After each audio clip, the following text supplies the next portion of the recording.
यो फेरि यतातिर केटकेटी खेल्ने त्यहाँ त ठुलै मान्छे खेलिदिइराखेको ठुलो मान्छे बच्चा बच्ची खेल्ने ठाउँमा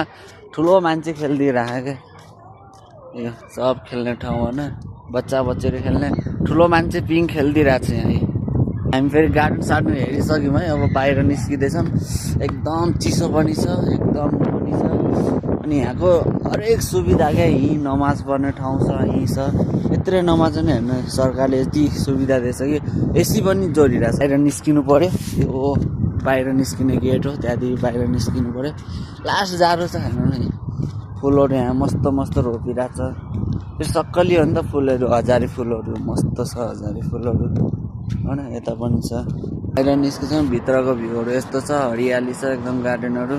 बाहिर निस्किनुको लागि यो रोड पार गर्नुपर्छ गाडी उहीँ आएको आइ हुन्छ बस्तिर हेर्नु गाडी अस्तिर पुत्ताउँदै छ त्यो माथि पुलबाट कोही तलबाट जाने ठाउँ